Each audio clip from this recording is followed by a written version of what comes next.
Hello ಎಲ್ರಿಗೂ ನಮಸ್ಕಾರ. ಮಹಾರಾಜ trophy ಇನ್ನೇನು ಕೊನೆ ಕ್ಷಣಕ್ಕೆ ಬರ್ತಾಯಿದೆ. ಕೊನೆಗೆ ಒಳ್ಳೊಳ್ಳೆ ಥ್ರಿಲ್ಲರ್ ಪಂದ್ಯಗಳು ಬರ್ತಾಯಿದೆ ಅಂತಲೇ ಹೇಳ್ಬೋದು. ನಿನ್ನೆ ಕೂಡ ಭರ್ಜರಿ 227 ರನ್ಗಳನ್ನು ಚೇಸ್ ಮಾಡಲಾಗಿದೆ ಬೆಂಗಳೂರು ಬ್ಲಾಸ್ಟರ್ಸ್ ತಂಡ. ಸೊ ಈ ಮ್ಯಾಚ್ನಲ್ಲಿ ಏನೇನಾಯಿತು ಅಂತ ಸಣ್ಣದಾಗಿ ವಿಡಿಯೋದಲ್ಲಿ ನೋಡ್ಕೊಂಡು ಬರೋಣ. ಅದಕ್ಕೂ ಮೊದಲು ಚಾನಲ್ಗೆ ಹೊಸಬರಾಗಿದ್ದರೆ ದಯವಿಟ್ಟು ಸಬ್ಸ್ಕ್ರೈಬ್ ಮಾಡ್ಕೊಳ್ಳಿ ಸ್ಪೋರ್ಟ್ಸ್ ಅಪ್ಡೇಟ್ಗಾಗಿ. ಬನ್ನಿ ವಿಡಿಯೋನ ಪಟ ಅಂತ ಶುರು ಮಾಡಿಬಿಡೋಣ.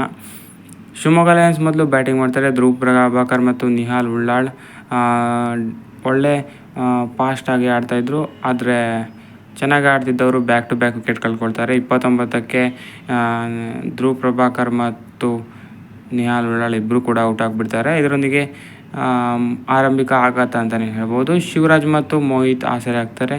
ಒಂದೊಳ್ಳೆ ಪಾರ್ಟ್ನರ್ಶಿಪ್ ಬರುತ್ತೆ. ಇನ್ನೇನು ರನ್ ರೇಟ್ ಮತ್ತೆ ಜಾಸ್ತಿ ಮಾಡ್ತಾರೆ ಅನ್ನೋಷ್ಟರಲ್ಲಿ ಶಿವರಾಜ್ ಅವರು ಔಟ್ ಆಗಿಬಿಡ್ತಾರೆ. ಮತ್ತೊಮ್ಮೆ ಅಭಿನವ್ ಮನೋಹರ್ ಮೇಲೆ ಎಲ್ಲ ಜವಾಬ್ದಾರಿ ಬೀಳುತ್ತೆ. ಅದನ್ನು ಅವರು ಮತ್ತೊಮ್ಮೆ ಚೆನ್ನಾಗಿಯೇ ನಿಭಾಯಿಸ್ತಾರೆ. ರೋಹನ್ ನವೀನ್ ಅವರ ಜೊತೆ ಕೂಡಿ ಒಂದು ಚಿಂದಿ ಪಾರ್ಟ್ನರ್ಶಿಪ್ಪನ್ನು ಮಾಡ್ತಾರೆ ಅಂತಲೇ ಹೇಳ್ಬೋದು. 111ರಿಂದ 200 ರನ್ಗಳ ಮೇಲೆ ಜೊತೆ ಆಟ ಆಗುತ್ತೆ ಇವ್ರದ್ದು. ಸೊ ಅಭಿನವ್ ಮನೋಹರ್ ಮತ್ತೊಮ್ಮೆ ಸಿಕ್ಸರ್ಗಳ ಸುರಿಮಳೆಗೈತಾರೆ. 1 ಬೌಂಡ್ರಿ ಹಾಗೆಯೇ 7 ಸಿಕ್ಸರ್ಸ್ಗಳ ಸಹಿತ 59 ರನ್ಗಳನ್ನು ಗಳಿಸ್ತಾರೆ ಕೇವಲ 24 ಬಾಲ್ಗಳಲ್ಲಿ. ಹಾಗೆಯೇ ರೋಹನ್ ನವೀನ್ 21 ಬಾಲ್ನಲ್ಲಿ 45 ರನ್. ಅವರು ಕೂಡ 2 ಬೌಂಡ್ರಿ ಹಾಗೆಯೇ 5 ಸಿಕ್ಸರ್ಗಳನ್ನು ಸಿಡಿಸ್ತಾರೆ. ಇತ್ತೀಚೆಗೆ ಸಿಕ್ಸರ್ಗಳ ಸುರಿಮಳೆನೇ ಆಗ್ತಿದೆ ಅಂತಲೇ ಹೇಳ್ಬೋದು. ಸೊ ಇವರ ಪಾರ್ಟ್ನರ್ಶಿಪ್ನ ನೆರವಿನಿಂದ 227 ರನ್ಗಳ ಬೃಹತ್ ಮೊತ್ತವನ್ನು ಕಲೆ ಹಾಕ್ತಾರೆ ಶಿವಮೊಗ್ಗ ಲಯನ್ಸ್ ತಂಡ. ಬೆಂಗಳೂರು ಬ್ಲಾಸ್ಟರ್ಸ್ಗೆ ಬೃಹತ್ ಮೊತ್ತದ ಚೇಸ್ ಮಾಡೋ ಪ್ರೆಷರ್ ಮೊದಲಿಗೆ ಇರುತ್ತೆ. ಅದು ಕಾಣಿಸುತ್ತೆ. ಯಾಕೆಂದರೆ ಚೇತನ್ ಹಾಗೆಯೇ ಭುವನ್ ರಾಜು ಬೇಗ ಔಟ್ ಆಗಿಬಿಡ್ತಾರೆ. ಸೊ ಮಯಾಂಕ್ ಅಗರ್ವಾಲ್ ಒಂದು ಕಡೆ ಅಬ್ಬರದ ಬ್ಯಾಟಿಂಗ್ ಆಡ್ತಾ ಇರ್ತಾರೆ. ನಿರಂಜನ್ ನಾಯಕ್ ಕೂಡ 7 ಬಾಲ್ನಲ್ಲಿ 3 ರನ್ ಗಳಿಸಿ ಔಟ್ ಆಗಿಬಿಡ್ತಾರೆ. ಮಯಾಂಕ್ ಅಗರ್ವಾಲ್ ಒಂದು ಕಡೆ ಚೆನ್ನಾಗಿ ಆಡಿ ತಂಡದ ಮೊತ್ತವನ್ನು 50 ಕಡೆ ದಾಟಿಸ್ತಾರೆ. 17 ಬಾಲ್ನಲ್ಲಿ 33 ರನ್ ಗಳಿಸ್ತಾರೆ. ಇನ್ನೇನು ಮಯಾಂಕ್ ಅಗರ್ವಾಲ್ ಶುಭಾಂಗ್ ಹೆಗಡೆ ಜೊತೆ ಗೂಡಿ ಪಾರ್ಟ್ನರ್ಶಿಪ್ ಗಳಿಸ್ತಾರೆ ಅನ್ನೋಷ್ಟರಲ್ಲಿ ಮಯಾಂಕ್ ಅಗರ್ವಾಲ್ ಅವರು ಔಟ್ ಆಗಿಬಿಡ್ತಾರೆ. ನಂತರ ಶುಭಾಂಗ್ ಹೆಗಡೆ ಮತ್ತು ಸೂರಜ್ ಔಜಾ ಮ್ಯಾಚಿನ ಜವಾಬ್ದಾರಿಯನ್ನು ತಗೋತಾರೆ. ಚೆನ್ನಾಗಿಯೇ ನಿಭಾಯಿಸ್ತಾರೆ ಅಂತಲೇ ಹೇಳ್ಬೋದು. ಯಾಕಂದರೆ ಬೌಂಡ್ರಿ ಸಿಕ್ಸರ್ಗಳ ಸುರಿಮಳೆಗೈತಾರೆ ಈ ಜೋಡಿ.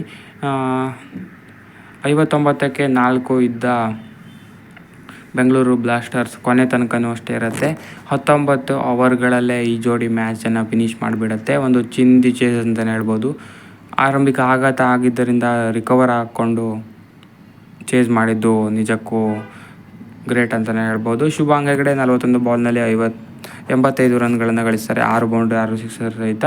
ಸೂರಜ್ ಔಜಾ 38 ಬಾಲ್ನಲ್ಲಿ 82 ರನ್ ಗಳಿಸ್ತಾರೆ. 9 ಬೌಂಡ್ರಿ ಹಾಗೂ 4 ಸಿಕ್ಸರ್ಗಳ ಸಹಿತ. ಈ ಜೋಡಿ ಸಖತ್ತಾಗಿ ಬ್ಯಾಟ್ ಮಾಡಿ ಶಿವಮೊಗ್ಗ ಲಯನ್ಸ್ ಬೌಲರ್ಸ್ ಬೆವರಿಳಿಸ್ತಾರೆ. ಒಂದು ಚಿಂದಿ ಪರ್ಫಾರ್ಮೆನ್ಸ್ ಮುಖಾಂತರ ಮ್ಯಾಚನ್ನು ತಮ್ಮದಾಗಿಸ್ಕೊಳ್ತಾರೆ ಅಂತಲೇ ಹೇಳ್ಬೋದು. ಎಂಥ ಪಾರ್ಟ್ನರ್ಶಿಪ್ ಗುರು. 59ಕ್ಕೆ 4 ಇದ್ದ ತಂಡವನ್ನು 228 ಮಾಡಿ ಚೇಸ್ ಮಾಡೋದು ನಿಜಕ್ಕೂ ಸಾಮಾನ್ಯದ ಮಾತಲ್ಲ. ಚೆನ್ನಾಗಿಯೇ ಫಿನಿಷ್ ಮಾಡ್ತಾರೆ ಅಂತಲೇ ಹೇಳ್ಬೋದು. ಸೊ ಇದು ಕೂಡ ಒಂದೊಳ್ಳೆ ಥ್ರಿಲ್ಲರ್ಗೆ ಸಮ ಇತ್ತು ಅಂತಲೇ ಹೇಳ್ಬೋದು. ಯಾಕಂದರೆ 228 ಚೇಸ್ ಮಾಡೋದು ಅಷ್ಟು ಸುಲಭದ ಮಾತೇನಾಗಿರಲಿಲ್ಲ. ಅದನ್ನು ಚೆನ್ನಾಗೇ ನಿಭಾಯಿಸ್ತಾರೆ. ಸೊ ಈ ಮ್ಯಾಚ್ ಕೂಡ 19ನೇ ಓವರ್ ತನಕನೇ ಹೋಗುತ್ತೆ. ಕೊನೆಗೆ ಒಬ್ಬರಿಸಿ ಬೊಬ್ಬರಿದು ಮ್ಯಾಚನ್ನು ಮುಗಿಸಿಬಿಡ್ತಾರೆ. ಸೊ ಇದಾಗಿತ್ತು ಈ ಮ್ಯಾಚಿನ ಸಣ್ಣ ಹೈಲೈಟ್ಸು. ಸೊ ಇನ್ನು ಉಳಿದಿರೋದು ಕೆಲವೇ ಪಂದ್ಯಗಳು ಮಾತ್ರ. ಇವತ್ತು ಕೊನೆಯ ಲೀಗ್ ಸ್ಟೇಜಸ್ ಪಂದ್ಯಗಳು ಆಗಲಿದೆ. ನಂತರ ಸೆಮಿಫೈನಲ್, ಆಮೇಲೆ 1 ಸೆಪ್ಟೆಂಬರಂದು ಫೈನಲ್ ನಡೆಯುತ್ತೆ. ಸೊ ಇನ್ನೇನು ಕೊನೆಯ ಹಂತದಲ್ಲಿದೆ ಮಹಾರಾಜ ಟ್ರೋಫಿ. ಒಂದೊಳ್ಳೆ ಥ್ರಿಲ್ಲರ್ಗಳನ್ನು ಕೊಡ್ತಾ ಇದೆ. ಸೊ ಇದಾಗಿತ್ತು ಈ ವಿಡಿಯೋ. ಹೆಚ್ಚಿನ ವಿಡಿಯೋ ಆಗಿದೆ ದಯವಿಟ್ಟು ಸಬ್ಸ್ಕ್ರೈಬ್